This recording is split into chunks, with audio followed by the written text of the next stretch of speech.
por Encarnación. Lo más lindo que tiene Encarnación son sus atardeceres.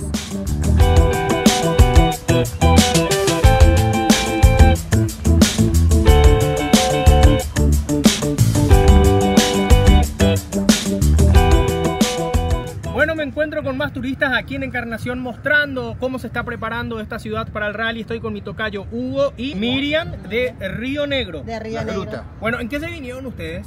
En la Master 3. Quiero que vean cómo se preparan ya los turistas para lo que va a ser el rally.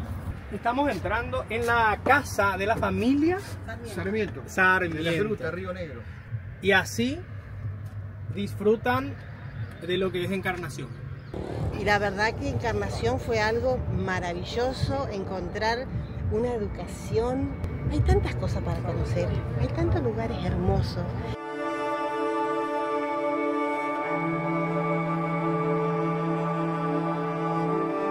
La Virgen de Itacuá es milagrosa, muy milagrosa.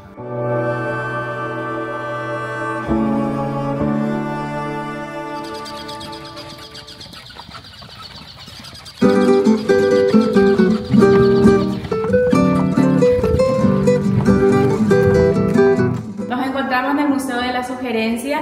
Él es en el Museo del Profesor Alberto del Valle, uno de los sectores del museo, así que te invitamos cuando visites Encarnación que pases a conocer.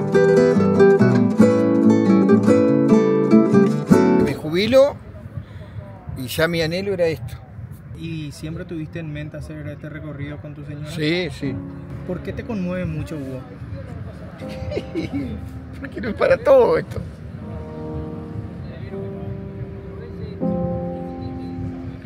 Por ahí muchos han tenido su sueño de decir, bueno, me jubilo y voy a salir, como hace poco un amigo mío se fue, que se jubiló y no pudo salir. Y se jubilan y bueno, y quieren salir y no lo pudieron lograr.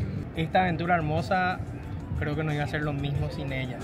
Y No, lo mismo. gracias a Dios. Exactamente. Es mi esposo, es mi amado, es lo más grande que tengo. Que sin él nada podría hacer. Por más años y más kilómetros. Amén. Todo lo que quiera tu cuerpo, los dos.